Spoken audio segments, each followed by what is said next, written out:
서TV입니다. 오늘은 부자 나라에서 쫄딱 망해버린 베네수엘라에 대해 말씀드리겠습니다. 베네수엘라의 근황과 베네수엘라가 몰락한 원인에 대해 말씀드리겠습니다. 한때 가난할 수 없는 나라로 불린 베네수엘라가 지금은 경제가 붕괴되어 평균 월급으로는 달걀 한 판밖에 사지 못할 정도고, 변호사, 교사 등 전문직 여성까지 먹을 것을 사기 위해 대거 성매매에 뛰어들고 있는 충격적인 경제 상황입니다. 정부에서는 군대를 동원해 국경을 봉쇄해서 탈출하고 싶어도 탈출하지 못해서 어쩔 수 없이 살아간다고 합니다. 전기에 통신도 끊기기 일쑤, 식수며 식량이며 생활고의 각종 범죄로 치안까지 불안한 지옥 같은 상황이 계속되고 있습니다. 물같이 이런 기본적인 것들도 해결이 힘든 상황입니다. 3월 10일 시장이 약탈당한 뒤 사람들이 땅에 떨어진 식량을 모으는 모습입니다. 그래도 능력이 있는 사람들은 이런 썩은 고기라도 살 수 있습니다. 나라가 망하면 그냥 조금 못 사는 정도가 아니라 이렇게 되는 겁니다, 여러분. 이것이 바로 헬입니다. 사진 속 이분은 칠레 대통령을 지냈던 미첼 바첼레트입니다. 사회주의자인 바첼레트는 베네수엘라 사회주의 정권에 늘 긍정적이었습니다. 그리고 미국과 EU 등이 베네수엘라에 개입하는 것은 문제를 악화시킨다면서 반대해왔었습니다. 현재 UN 인권위원회의 대표 자격으로 베네수엘라를 방문해서 현지 사정을 시찰하고 돌아온 바첼레트는 당혹감을 감추지 못했고, 결국 베네수엘라의 상태가 정말로 나쁘며 외부의 도움 없이는 개선될 희망이 없다고 사회주의자인 바첼레트가 인정을 합니다. 인권위 발표에 의하면 베네수엘라는 극심한 기아와 생필품 부족은 물론이고, 정부가 대놓고 정부 반대자들을 납치해서 군시설에서 고문하거나 재판 없이 암살하는 일이 횡행한다고 합니다. 마두로 정권이 다스리는 지역에서 야당 지도자인 후안 가이도 지지자들은 테러리스트 취급을 받고 있습니다. 우리나라에서 현재 좌익 반대 세력은 매국노이고, 많은 국민이 나라를 걱정하며 참여한 10월 3일 광화문 집회는 내란이 되어버렸죠. 마두로 정권은 과이도 세력을 막기 위해 증오방지법을 통과시켰습니다. 이 법으로 증오를 부추기는 내용을 인터넷이나 공공장소에 올리는 사람은 조사와 처벌을 받게 됩니다. 증오를 부추기는 내용이란 당연히 마두로를 비판하는 내용입니다. 그리고 지금의 베네수엘라에서 조사는 고문, 처벌은 암살을 의미합니다. 베네수엘라를 따라가고 있는 건지 현재 우리나라도 민주당이 가짜뉴스를 막지 않으면 유튜브에 가진금을 먹이는 개정안을 추진한다면서 유튜브에 재갈 몰리기를 시도하고 있습니다. 베네수엘라 필하모닉에서 클라리넷 연주자로 근무하는 카렌 팔라시오라는 여성은 마두로 정권이 필하모닉의 예산을 삭감한 일을 SNS에서 투덜거렸는데, 어느 날 검은 SUV를 탄 사복 경찰들이 와서 면접을 보러 가자고 했다고 합니다. 팔라시오는 마두로 지지자였고 아무 의심 없이 형사들과 같이 갔는데, 그들이 간 곳은 군시설 내부에 있는 교도소였습니다. 그곳에서 47일간 감금되어 과이도 세력과 연관 없는지 조사받았고, 팔라시오는 증오방지법을 위반한 범죄자가 되었습니다.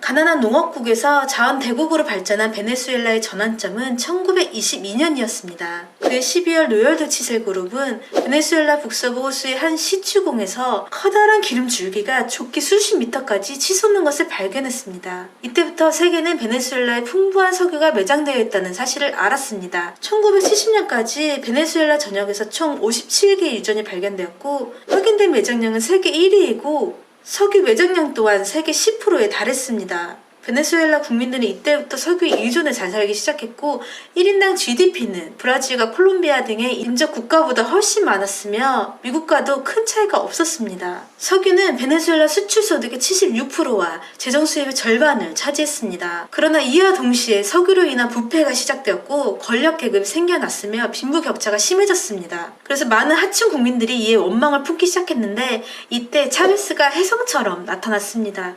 하층민 출신의 차베스는 가난한 사람들에게 필요한 것이 무엇인지 누구보다 잘 알았습니다. 좌편향과 포퓰리즘은 바로 차베스가 표심을 얻는 비결들이었습니다.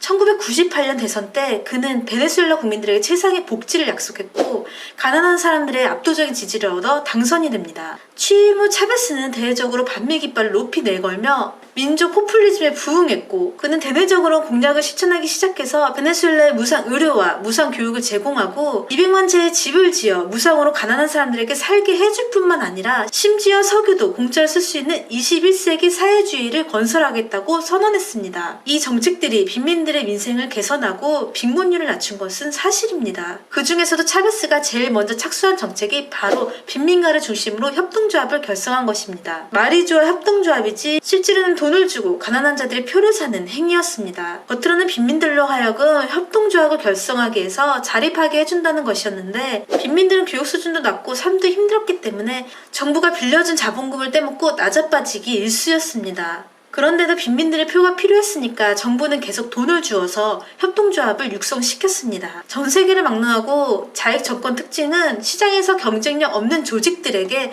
정치적인 이유로 돈을 퍼준다는 겁니다. 시장 원리대로라면 협동조합은 진작에 사라졌어야 하지만 친차베스 조직들이었기 때문에 차베스 정권은 석유를 판 돈으로 그것들을 유지시켰습니다. 물 빠진 독에 물 붓기식으로 차베스 정부는 계속 돈이 필요했습니다. 베네수엘라에서도 태극기 집회와 같은 우파 반격이 있었습니다. 베네수엘라 중산층들이 이러다가 경제 말아먹는다고 반발했습니다. 2020년 약 1년간 중산층들이 파업을 했고 중산층들의 저항으로 베네수엘라 유통과 내수 경제는 마비가 되었습니다. 하지만 그들이 간과한 것은 차베스는 처음부터 경제에 관심이 없다는 것이었습니다. 차베스가 원하는 건 경제가 어떻게 되든지 반대파들을 몰아내고 권력을 독점하는 것 뿐이었습니다.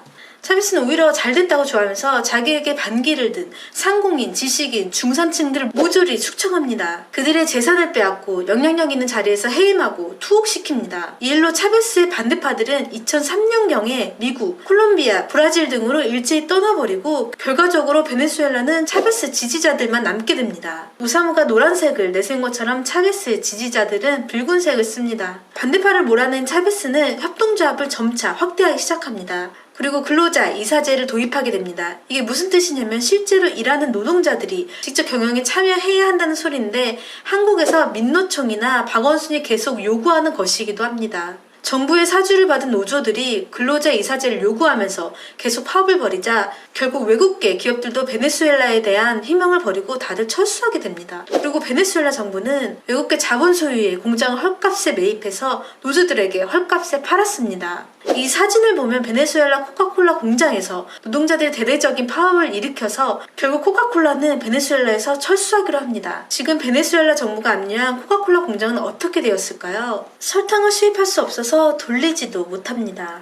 국영 석유회사를 모두 재정비해 측근들이 회사를 장악하도록 했지만 석유회사에 대한 기술적 투자를 포기했기 때문에 경제적 기둥의 생산 능력을 크게 약화시켰습니다. 이와 동시에 다른 공업산업의 발전도 포기했습니다. 사회주의 최대 단점은 바로 눈앞의 이익만을 보기 때문에 경제 발전이 지속될 수 없다는 점입니다. 모든 사회주의자들과 마찬가지로 차베스는 케이크를 나누고 먹을 줄만 알았지 만들 줄은 몰랐습니다. 차베스는 운 좋게도 그가 취임 후 10년 동안 국제 유가가 계속해서 상승했고 2003년 이후 유가는 더욱 치솟아 배럴당 150달러에 육박하는 사상 최고치를 기록했습니다. 2003년 국영 석유 기업에서 파업이 일어나자 차베스는 이를 명분으로 자신을 반대하던 전문가들을 모두 해고하고 비전문가들인 자신의 측근을 요직에 앉혔습니다. 게다가 베네수엘라 석유는 베네수엘라의 것이라면서 2007년에 미국 석유 기업인 엑슨모빌과 코노코필리스 등 외국계 석유 회사의 자산을 강제로 몰수해 국영회사에 합병시켰습니다. 그러자 엑슨모빌 등 글로벌 석유 기업들은 베네수엘라에서 철수해버렸습니다. 때문에 질 낮은 석유 생산으로 글로벌 정유 회사들은 계약을 취소하거나 할인가에 판매할 수밖에 없었습니다. 외국계 자본으로부터 압류한 공장 시설들이 노후화되면서 서서히 문제가 나타났습니다. 베네수엘라인들 중에서 석유 산업으로 종사했던 사람들은 다들 미국으로 도망갔고 한 번 통수를 맞은 외국계 자본은 베네수엘라에 다시 투자할 생각이 없었습니다. 세계 원유 가격은 떨어지는데 베네수엘라 원유 생산량은 오히려 줄어들었습니다. 베네수엘라는 선진국 기술의 도움이 있어야 원유 개발과 수출할 수 있었습니다. 그래서 EU에 도움을 청했지만 빡친 미국은 다른 나라에서 베네수엘라를 도와주는 것을 막았습니다. 어쩔 수 없이 차베스 정부는 중국 자본에 손을 벌렸습니다. 반미국가 사회주의 지향이라는 이념으로 중국과 베네수엘라는 끈끈한 동맹을 맺습니다. 경제력을 바탕으로 남미 국가에 간섭을 해서 미국을 싫어한 베네수엘라가 그런 미국 자본을 내쫓고 중국과 손을 잡았는데 오히려 중국 자본의 내수 시장이 침투당합니다. 거기다 기술도 거의 무지한 편이라 효율도 떨어지고 생산율도 낮았습니다.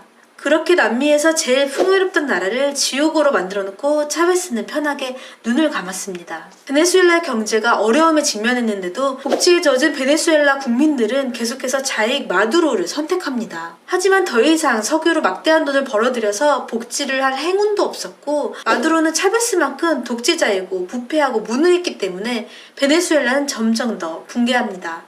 엎친 데 덮친 격으로 미국의 셰일가스가 개발되면서 베네수엘라의 무기인 석유도 그 가치가 없어져 버립니다. 차베스 정부가 무의도식하는 개돼지들에게 돈을 퍼다주면서 우파였던 사람들도 먹고 살기 위해서 좌파가 되거나 아니면 고국을 등지고 다른 나라로 떠났습니다. 차베스 정부는 2005년부터 자본주의와의 전쟁을 선포하며 시장 경제 자체를 적대시했기 때문에 협동조합 이외에 개인의 경제 활동도 억눌렀습니다. 식료품의 밀매도 강력 범죄로 취급하게 되었습니다. 베네수엘라의 국민들은 20년간 정부가 주는 돈을 받아먹기만 했기 때문에 경제는 물론이고 시장 원리에 대한 이해조차도 되어 있지 않습니다. 국민들은 마두로 정권에 대항하여 저항하긴 하지만 구심점도 없고 어떻게 해야 다시 잘 살 수 있을지도 모릅니다.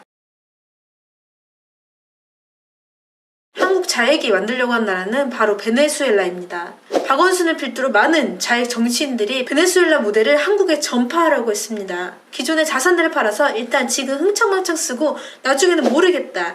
이것이 바로 사회주의입니다. 지금 대한민국은 무능한 사회주의 정치인들이 장악했습니다. 그렇기 때문에 베네수엘라를 보면서 대한민국의 미래를 걱정하는 것이 어쩌면 당연한 건지도 모르겠습니다.